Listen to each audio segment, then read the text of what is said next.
अनेकों तरह की आवाज निकालने और नकल करने में माहिर पहाड़ी मैना, जिसे हम हिल मैना के नाम से भी जानते हैं। ये पक्षी छत्तीसगढ़ राज्य का राजकीय पक्षी है, जो अपने चमकीले काले रंग, नारंगी चोंच और पैरों से पहचानी जाती है। बता दें कि पहाड़ी मैना एक सामाजिक परिंदा है, जो छोटे छोटे झुंड और जोड़ों में रहना पसंद करते हैं और सामान्य रूप से झुंडों में इनकी संख्या 2 से लेकर 8 तक देखी गई है। तो आइए जानते हैं इस पहाड़ी मैना की खासियत।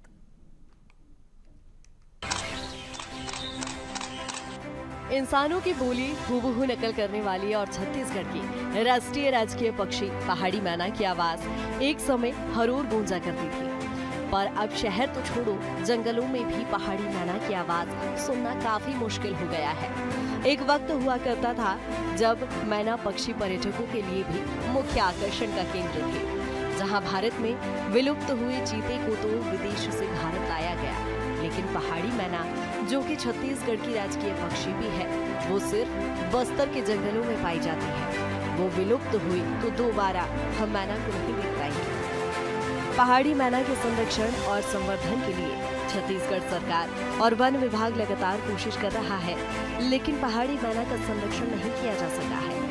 वहीं अब दूसरी ओर छत्तीसगढ़ की राजकीय पहाड़ी पक्षी मैना को बचाने और पर्यावरण संरक्षण के प्रति लोगों को जागरूक करने के लिए यंग इंडिया ग्रुप ने नगर निगम मुख्यालय के सामने कबाड़ से बनी पहाड़ी मैना का स्टैच्यू लगाया है। स्टैच्यू को फैक्ट्री से निकलने वाले स्क्रैप से तैयार किया गया है, जिसमें 100 किलो से ज्यादा कबाड़ का इस्तेमाल किया गया है। बता दें कि स्टैच्यू की ऊंचाई 8 फीट, जो कि आज लोगों के लिए आकर्षण का केंद्र बना हुआ है। राजधानी रायपुर को सुंदर बनाने के लिए नगर निगम भले ही कई ऐसे चौक बनाई है जहां पर महान पुरुषों के, महान हस्तियों के जो चित्र है वो दर्शाए गए हैं, साथ ही कई ऐसे महान व्यक्ति हैं उनके दृश्य बताए गए हैं। लेकिन एक ऐसा चौक जिसकी चर्चा अभी पूरे रायपुर शहर में हो रही है, वहां पर मैं मौजूद हूं। आप तस्वीरें देख सकते हैं, पहाड़ी मैना की ये तस्वीर है जिसे यहाँ पर बनाया गया। और खासियत क्या है इस पहाड़ी मैना की, वो मैं आपको बता दूं कि इस पहाड़ी मैना में जो है पूरे कबाड़ से ही इस पूरे एक तरह से तैयार किया गया है। और आपको बता दें कि इसमें लगभग 100 किलो के लगभग जो एक तरह से कबाड़ है उसका उपयोग यहाँ पे किया गया। और 3 फीट की ये मूर्ति जो है वो तैयार की गई है, जो कि लोगों के लिए आकर्षण का केंद्र बना हुआ है। साथ ही आपको बता दें कि इस कबाड़ से ही कहीं ना कहीं लोगों को एक संदेश देने का प्रयास जो है वो दिया गया है, क्योंकि इसे हमारे छत्तीसगढ़ का राजकीय पक्षी के रूप में भी जाना जाता है, जिसे अब एक तरह से विलुप्त होने की कगार को बचाने के लिए, कगार से बचाने के लिए इस प्रकार का नया प्रयोग जो है वो किया जा रहा है, जिसकी वजह से रायपुर शहर, जो कि सबसे ज्यादा जागरूक शहरों में से एक माना जाता है, वहां पर इसका चित्र बनाया गया है। और इस मूर्ति के माध्यम से लोगों को एक संदेश देने के, जो एक तरह से मैसेज है वो देने का प्रयास किया गया है। साथ ही कई ऐसे युवा पीढ़ी जो ये जानते ही नहीं है कि राजकीय पक्षी जो है हमारे छत्तीसगढ़ की पहाड़ी मैना है, उसके लिए भी एक तरह से जानकारी के लिए इसकी यहाँ पे मूर्ति जो है वो बनाई गई है, जो कि अब लोगों के लिए आकर्षण का केंद्र बना है। आखिर क्या कुछ पहाड़ी मैना को लेकर रहस्य रहा है छत्तीसगढ़ में, कैसा यहाँ पर माहौल देखने को मिलता है और कैसा इस बार जो है स्थिति नजर आ रही है, इसी सभी चीजों को लेकर हम चर्चाएं करेंगे यहाँ के लोगों से, और क्या कुछ उनको इस थीम को बनाने का कारण था उनसे ही जानेंगे। बस्तर की अनोखी चिड़िया जो हूबहू इंसानों की आवाज की नकल करने में माहिर है, इसे छत्तीसगढ़ का राजकीय पक्षी होने का भी गौरव मिला है। साल दर साल इनकी संख्या कम होती जा रही है, जो प्रशासन के लिए एक चिंता का सबब है। गहरी काली रंग की इस पक्षी के नारंगी रंग की चोंच है, पीले रंग के इसके पैर हैं। अगर आपको इस पक्षी को देखना है तो बस्तर का घना जंगल इस पक्षी का ठिकाना है। बस्तर के घने जंगलों का रुख कर आप इस पक्षी को देख सकते हैं। कभी कांगेर घाटी का घना जंगल पहाड़ी मैना का सबसे पसंदीदा ठिकाना हुआ करता था। साल 1938 में छत्तीसगढ़ के कांगेर घाटी के इलाके को पहाड़ी मैना के लिए संरक्षित क्षेत्र घोषित किया गया था। उस समय छत्तीसगढ़ राज्य अस्तित्व में नहीं आया था। छत्तीसगढ़ के दंतेवाड़ा, बीजापुर, नारायणपुर, जगदलपुर, कांगेर घाटी, गुप्तेश्वर, तिरिया पुलचा, कुरुखू के क्षेत्र में पहाड़ी मैना होने का दावा किया जाता है। साल 2002 में इस पक्षी को छत्तीसगढ़ सरकार ने राजकीय पक्षी का दर्जा दिया था। सालों बीत जाने के बावजूद भी इस पक्षी के अस्तित्व पर संकट मंडरा रहा है। जानकारों की माने तो लगातार साल दर साल इसकी संख्या कम होती जा रही है। यही कारण है कि शासन प्रशासन की ओर से इसे बचाने का प्रयास किया जा रहा है।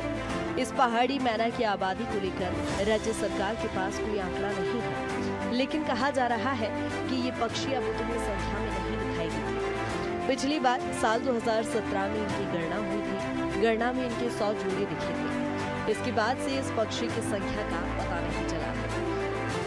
ये तय है कि संख्या और भी कम हुई है। करीब 20 साल पहले एक झुंड में 200 से 300 पक्षी दिखाई करते थे, लेकिन अब इन्हें देखना दुर्लभ हो गया है। पहाड़ी मैना राजकीय पक्षी है हमारा, उसके संरक्षण के लिए प्रयास चल रहे हैं। स्थिति ठीक है। IUCN की जो रेड लिस्ट है उसके हिसाब से ऐसा कोई डर की बात नहीं है। और अभी वहाँ पे जैसे जानकारी मिली है, उन्होंने मैना मित्र जो लोकल लड़के हैं गांव के रहने वाले, उनको अपॉइंट किया हुआ है, मैना मित्र बनाया है।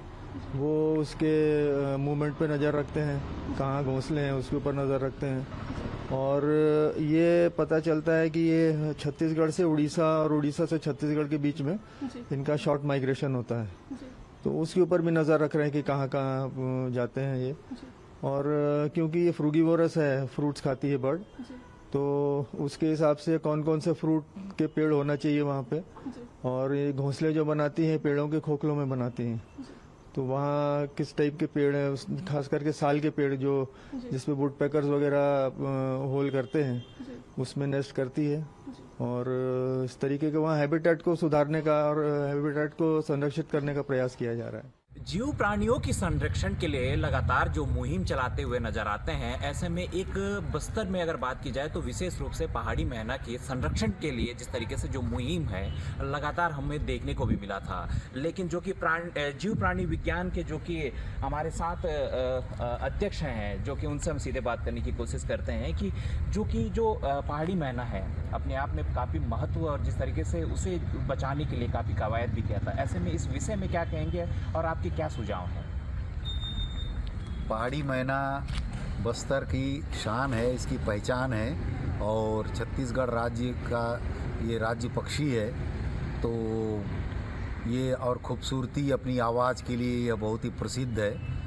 और ये अभी वर्तमान में इनकी संख्या ठीक है, संतोषजनक है बस्तर में। अपने पूरे कांगेर वैली नेशनल पार्क में और उससे लगे हुए जो गांव हैं और उधर कोलेंग की तरफ इनकी संख्या अभी वर्तमान में, क्योंकि हम लोगों ने 2014 से जब से मैना के लिए काम करना शुरू किया तो हमने 50, 55, 60 की संख्या में एक साथ हमने देखी।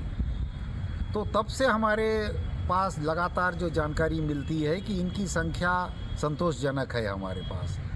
और मेरा सुझाव शुरू से ही यह रहा है कि जो अपन पिंजड़े में बंद रखे हैं उसको शुरू से ही मैं कहता आया हूँ कि इसको स्वच्छंद जाने दें और ये अपने परिवेश में, अपने आबो हवा में ये अपनी जनसंख्या में वृद्धि करेगा। अच्छा, अगर पिंजरे की बात करें तो पिंजरे में जो कैद मैना है वो ख़त्म हो गई है, ऐसी जानकारी भी मिली थी। इस पर कुछ हमारे दर्शकों को बताना चाहेंगे आप? हाँ, चूँकि उनका रहवास स्वच्छंद होता है, खुले में होता है और कैप्टिविटी में मतलब पिंजरे के अंदर में उनको वो आबो हवा नहीं मिल पाने से, और सबसे बड़ी बात है कि वो झुंड में रहने वाले हैं और यहाँ पर एक या दो कभी रहते हैं, तो धीरे धीरे और कई प्रकार की हो सकती है, इसमें बीमारियाँ हो जाती हैं। और हमको सबसे बड़ी बात यह है कि हम इनको मेल और फीमेल, नर और मादा में हम लोग इसको भिन्न नहीं कर सकते हैं देख करके। इसीलिए तकलीफ़ होती है कि हम केवल एक नर या एक मादा या दोनों नर रख रहे हैं, तो इसको स्वच्छंद कर देना ही उचित होता। वैसे तो अब तो शायद पिंजरे में अब वर्तमान में कोई भी मैना अभी तक है नहीं और संख्या अभी वर्तमान में संतोषजनक है, कोई परेशानी की बात नहीं है। लेकिन फिर भी इसके लिए हमको इनके जो भोजन के जो पेड़ हैं, जैसे पीपल और बरगद इत्यादि जितने भी ऐसे हैं, सेमल है, इनके वृक्ष पर्याप्त होने चाहिए, ये जहाँ पर अपन रह रहे हैं गाँव में और जंगलों में, पहाड़ियों में। और सुखद है समाचार कि इसके संरक्षण के प्रयास किए जा रहे हैं वन विभाग की तरफ से, और इनकी संख्या दिनों दिन और बढ़ेगी ऐसी आशा हम रखते हैं बस्तरवासी।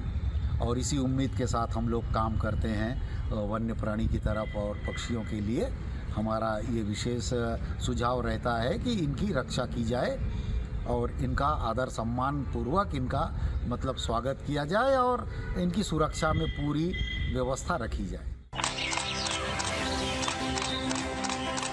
पहाड़ी मैना जो कि राजकीय पक्षी है और पूरे प्रदेश में कितनी पहाड़ी मैना है इसकी कोई गिनती नहीं है। अगर ये विलुप्त हो जाती है तो इसे कहां से लाया जाएगा, ये सवाल इसलिए उठ रहा है क्योंकि राजकीय पक्षी पहाड़ी मैना केवल छत्तीसगढ़ में ही पाई जाती है। इसलिए कोशिशें की जा रही है कि इन प्रजातियों को सुरक्षित किया जाए। प्रजातियों को बढ़ावा देने के लिए वन मंडल लगातार काम कर रही है। बदलते समय के साथ अगर ये विलुप्त हो गए तो इन्हें कहां से लाया जाएगा, ये बड़ा सवाल है।